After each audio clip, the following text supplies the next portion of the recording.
Welcome to Couch Church, where we take the plastic off of the living room furniture. That's right, we're sitting on grandmama's couch so we can discuss the issues at the crossroads of Christ and culture. Good day, everyone, and welcome to another edition of Couch Church.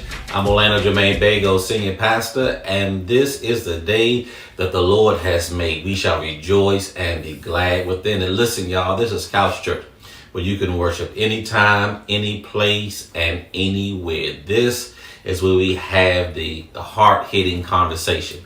So we're going to take the plastic off of the couch. We're sitting in the living room today, and we're going to deal with those issues, those matters, and have those discussions that too often go unaddressed and lack of attention is paid to them. Joining me today for Couch Church is Lady Ebony McMorris. Good day, Lady Ebony. How you doing? Hey, Pastor. How you doing? I'm doing well today. It's another day in the land of the living, and so I'm grateful for another opportunity to find out my purpose and the plan that God has for me. We are also joined today by Crystal Gray. Good morning. Hey, Crystal, what's going on? Thank you for having me today. I appreciate it. Now, thank you for being here. We're just doing some new and innovative ways to connect with the masses. And we also have India Patrick, our educational resident. How you doing today? I'm doing great, Pastor. Good to be here.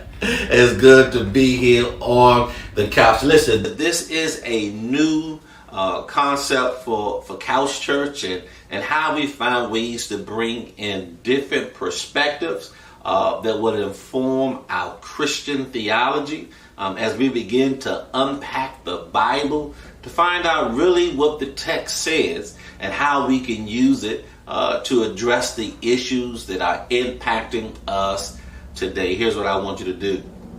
I want you to like today's broadcast. I want you to go and follow us on all of our social media platforms at Couch Church DMV. I am excited because this is Black History Month, y'all.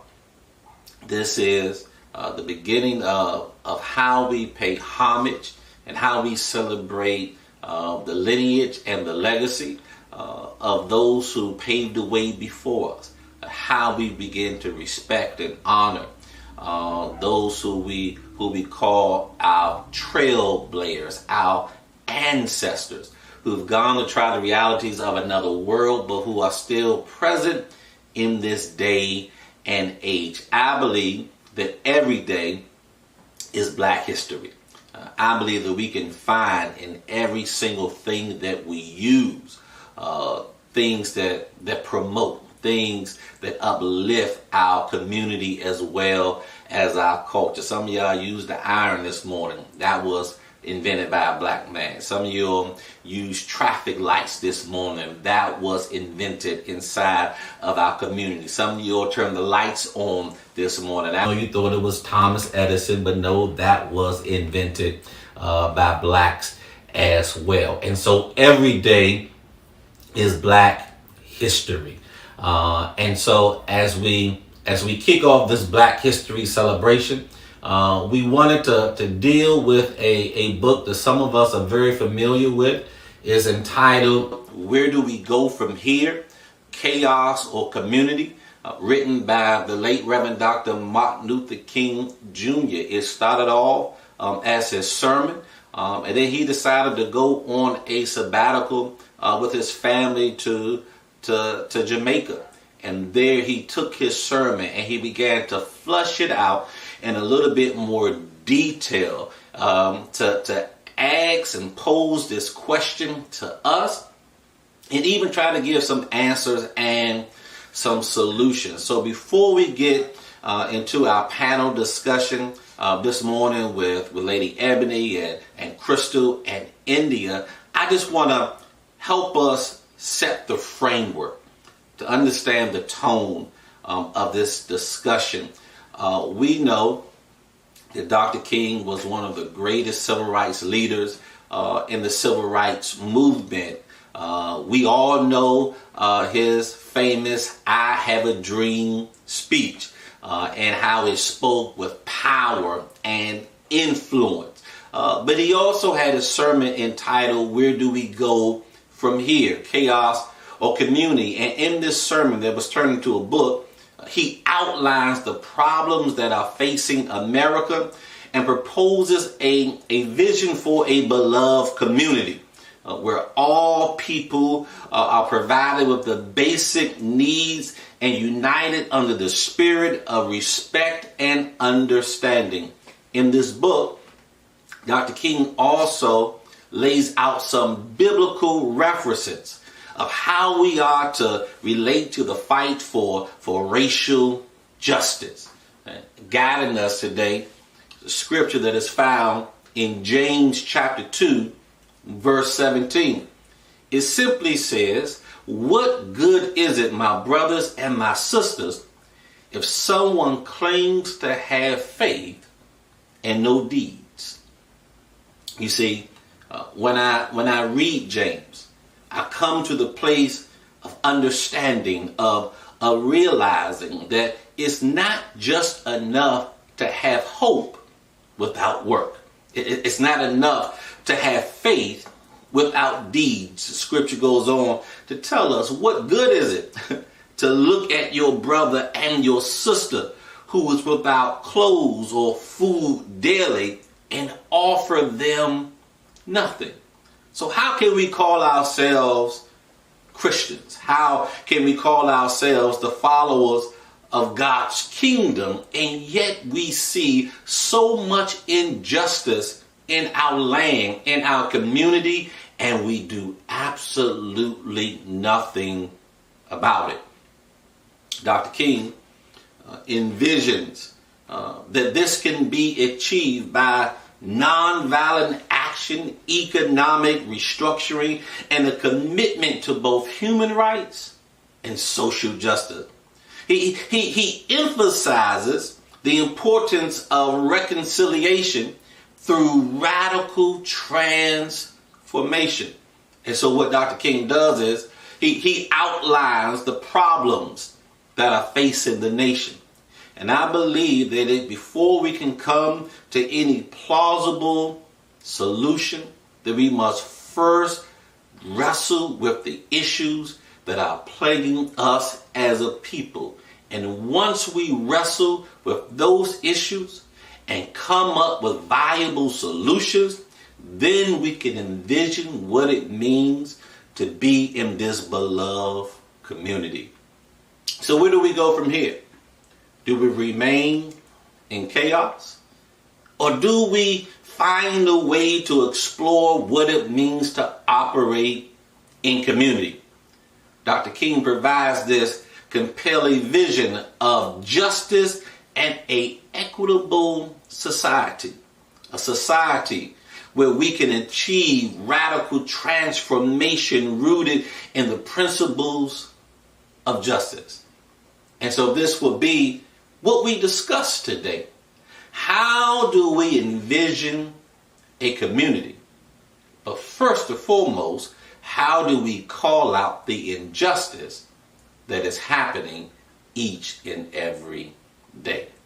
So now I want to join into this conversation. Those who are on the couch with me today, I think we just need to get right into it. How do we build? How do we build this sense of community within our local neighborhoods? How do we begin to deal with the ethos, that which grounds us as a people? I'll just start off just talking about reform, right? So when you say we must envision, those who are in power also have to have that vision as well. Because a lot of the injustices that we have seen, number one, it's steeped in our policy, it's steeped in these institutions that we have, from the criminal justice system to our education system. We're combating things like redlining. We are still reaping what happened after slavery and Reconstruction, right? We are still reeling from how many of our neighborhoods were torn up because of redlining, and then the preying upon of our people. So I think many communities, we have a vision for what needs to happen. We also need people in place that want to take that vision and not rob from the people, but love the people. You don't love me if I'm in Flint, Michigan, and I'm still dealing with, I can't drink the water. You don't love me if, like, we're seeing violence in the street and be seeing black men and youth gunned down by police, if you're not checking your police units, but you have death squads in our communities. And so I think that first also comes with voting rights, right? We're still struggling over voting rights. And so there has to be a vision from the people that's accepted also by those who are leading the communities. And then the onus is on us to also vote those people, the right people in office. I want to go back to something that you said, Lady Ebony, when you talked about redlining. So there is redlining and there's also reverse redlining. One deals with keeping resources out, and the other deals with keeping a set of people within. To somehow treat them like cattle, right? Where we herd them into certain segments and then put these restrictions or these barriers around them. So there is nothing that can flow in, but there's also nothing that can come out, right? And so, you know, we all from DC. The wards. Right? And we know that if you lived in Northwest, chances are 9 times out of 10 you never went to Northeast. Or if you lived in Southeast, you never went to Northwest. Unless by chance some family member moved up there and you went to visit. There are people who live east of the river in Washington, D.C. who have never crossed the bridge. And those who are not from DC who may be watching that, when we talk about how small really DC is, you literally are just a couple of miles from another quadrant, like it is that close. So when I think of community and where do we go from here, I think about showing up in your community, not being quiet, being able to get out and just demonstrate what you know and share your knowledge, and also hold meetings within your community. I'm new to a ward within Washington, D.C., where I didn't see too many brown people in our ward.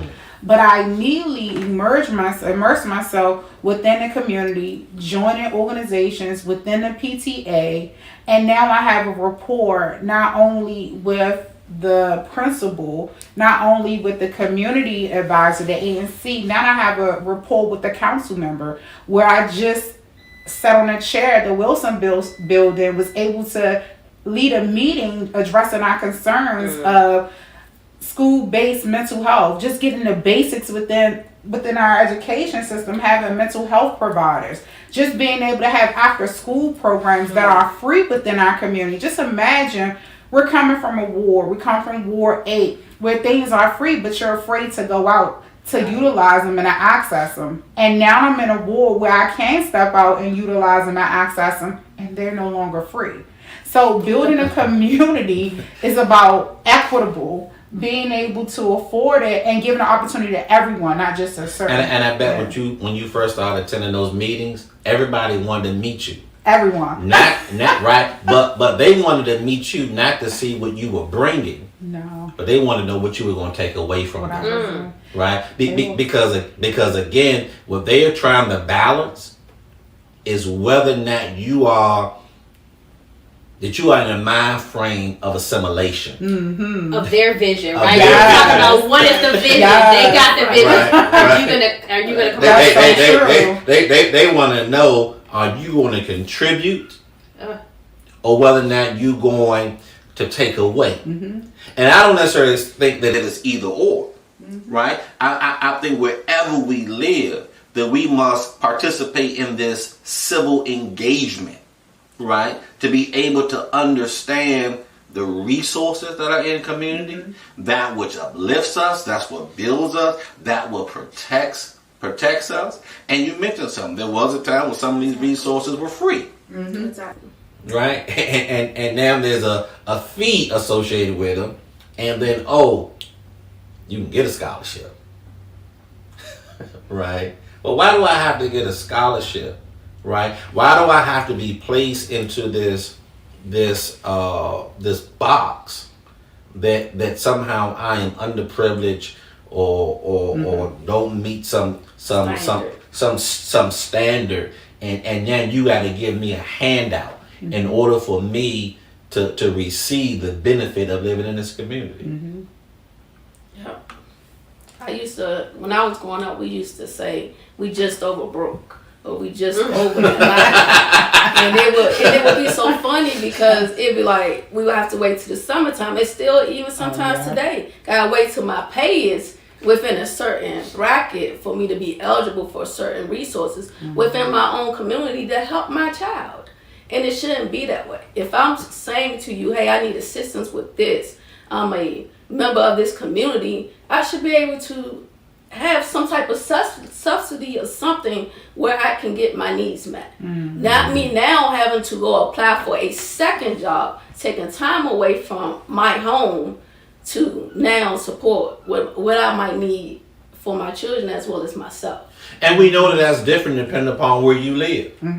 You know, where you live in a state, or where you live in a city, or even where you live in the nation. We talk about, even in this Democrat versus Republican, battling around the budget, and the budget is too big and we need to make cuts. And so the Republicans say, we need to cut social entitlements. But those entitlements, how they try to frame them, are the entitlements that come to cities and urban environments. But we leave out of the framework that some of those entitlements are like Social Security, that really helps seniors. They're not black entitlements. They're not urban entitlements. They are senior entitlement. Those individuals who have worked, their whole lives, and now want to live, with some decency and dignity to yeah. life, because they want to cut those programs for for working class. But what about when it comes to the cuts that they give to big businesses, right? And so we use different sets of terminology when we talk about the working class versus those who are of the 1%, right? And so you don't want to take away from them, but yet you want to deprive. You don't mind depriving because someone's always making money off somebody else's pain. What they try to say is, giving cuts to the wealthy really doesn't spark economy or build the offices of the federal government. That if you cut them, then they'll cut the neighborhood, and then it is never so you're in this cycle, that trickle down economy. Right. You remain in this cycle of the haves and the have-nots. So how do we begin to reimagine our own community, our own sense of creating innovative solutions for us and by us? I think the pandemic has sparked individuals in this, what's the terminology, the Great Resignation, right? Where individuals are saying, I am not returning to work. This is an opportunity to live out my vision, my purpose, and my passion. Yeah. And so whether you are a soap maker, whether you are a t-shirt maker, whether you are an Amway seller, whether you selling oils on the corner, I think we have to come to the place of trying to find solutions from within. So here's a question I want to ask independently of each of you. What is the innovative solution that you are exploring for your own vision and purpose? Well, I know for myself, one of the innovative ways the pandemic has shown a light on is me loving God. Me putting my prayer life, me putting my Bible, my faith first. And not saying I didn't know God, I didn't love God, but I depended on Him more.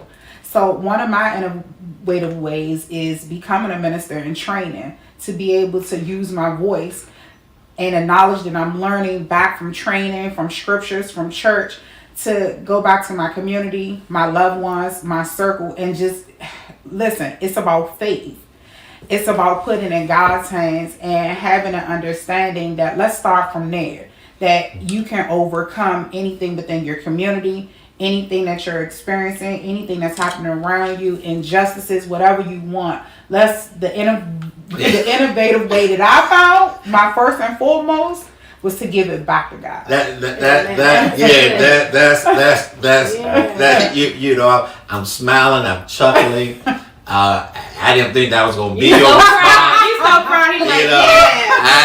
He's like, I'm like, oh, where's she going with that? But wow. I mean. And the fact that had to be innovative, we moved away from that, but that's so true, because even when we do Tuesday prayer with women on the phone, and we're teaching about why we should pray and why God has to be our foundation, is because when I get up off my knees from praying, I'm asking God for wisdom. God, you know the issues and situations, and what I'm saying is, God, how can you use me in my community to be a resource like Joseph in scripture to help feed the people, give knowledge to the people. And the first thing he usually tells you is how to get your house in order and then reach the community. So even for my house, for our house, well, I was praying one day because I was tired of looking at statistics dealing with the wealth gap. We've been talking about the wealth gap. Okay, we have another generation in our house. Now, this is right after I prayed. Lord, I need this child to be able to understand entrepreneurship and how money works. I'm reading your scripture about how I don't have to lack. Now, let's then put in what natural ways can I put in. So I'm looking at apps, right, on banking for kids and putting that. How can I begin to think differently, because many of our parents and grandparents didn't have the space or the time to be able to do that. They had multiple kids, multiple jobs, and was trying to just survive in the struggle. Yeah, so the innovation is in generational achievement, right? So we have to sacrifice a little bit more, be a little bit more attentive of how we take the knowledge and the skill sets that we have, and pour it into our children, or relearn education or educational tips. Do not get into relearning education. I got so confused about that new math. Oh my God! I had to go. I had to go get our baby a math tutor. Monty does too. She has a tutor. I don't know nothing about that. I don't know about breaking down here and here and here and coming back together. I just know how to multiply single digits and double digits and line stuff up. You know, you like the lines on there. You can't do that. It's a box. You working around a box. I had to ask Alexa for help, and our baby said, "Stop asking Alexa." I said, "I don't know the answer to this." But even in other issues like civics and education, we have to, and I know, India, you and I were talking before about understanding what is being taught in these textbooks, right? Exactly. And it's so crucial that we do understand or take a chance to look at those textbooks. Is this really beneficial for my child? Yes, my child has to meet this standard within the educational system, but how are we going to make sure that this applies to their everyday life? And I think that's what the critical components, that children don't really get a chance to apply the educational component to their life outside of the classroom, and making those connections between school, home, community, and how to be productive with even their little lives. As simple as, I can help the neighbor next door with carrying a bag and know that it took 20 steps to get from her house to my house. Just little things that you can throw those foundational skills within. And even going to the corner store, how much change should I be getting back? Learning how to do quick math. Right. I should get a certain portion of this money back. And they don't get those opportunities because we're scared to allow them to go across the street. Well, there's Right. They used to be Right. able to I go don't to even the think they've been to the store corner store. and apply that math we just learned No. early today Right. in school Yeah. at the corner store. Right. How many opportunities do our kids actually have to take that knowledge from school and apply it to their everyday life? I want to push it a little bit that maybe we need to re-envision education. Absolutely. That whether they're in public school or private school or charter school, that is the alternative education. Exactly. The first educators are in the home, Yes. At home. right? And we have turned over our power to an institution to educate our children. And we have become a void of responsibility of teaching and training our kids. I mean, that's what the scripture says. Right. Train up a child in a way that they should go, and when they are old, they will not depart from it. It does not say find a school to train your kids. Exactly. It doesn't say get mad at the teacher because your kid got a C. Right. Right? Or bad marks. No, the first institution to educate our children is the house. Yeah. It's the parents. It's the environment that they spend most of the time. And this is how jacked up the system is. You gotta work 8 hours a day, but you gotta spend 2 hours to get to work and 2 hours to get home from work. So now your kid got to stay at school from 6 in the morning to 6 o'clock in the evening. You don't really know your kid.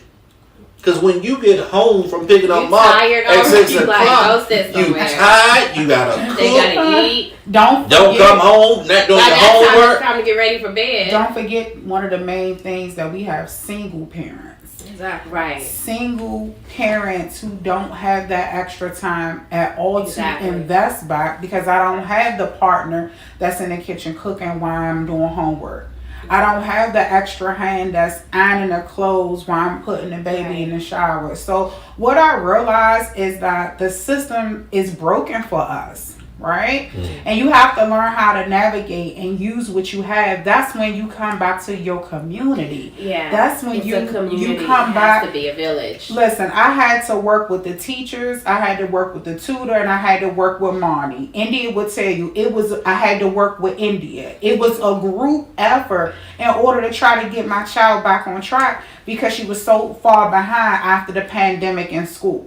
So these are just some real Real life. happening with us parents. So again, I just thank my community and thank the team that I have built and I have become part of, because I knew I couldn't do it by myself. So That's ultimately, reimagining, right? reimagining. Reimagining has to have a community component. ultimately, I think what we're discussing in reimagining this community is how do we build collaboration around trust, right? Trust of our community leaders, trust of our religious leaders, trust in our organizations, trust in the individuals in order to sustain a future for our people. I want to thank you all for joining me today. I think this has been a very enriching and empowering conversation based upon the book, Where Do We Go From Here? Chaos or Community by Dr. King. I want you all to go and purchase the book so you can follow us as we engage in this conversation. Join us next week as we continue in this discussion. Next week, we're going to deal with economics, right? The economy, the availability of resources for our people. So here's what you want to do. If you want to continue to engage with us, you can make sure you go and follow us on all social media platforms at Couch Church DMV, or go to our website at couchchurchdmv.org. Or if you want to be a financial supporter to this cause, text the word give to the number that's shown up on your screen, 202-900-0780. Again, we say thank you to all of those who are watching us and to all of you all who are on the couch with us today. I told you, y'all, we are taking the plastic off of your grandmama's couch because we're going to deal with these issues that people just don't want to address. Until next time, may God bless you, may the Lord keep you, and may heaven continue to smile upon you.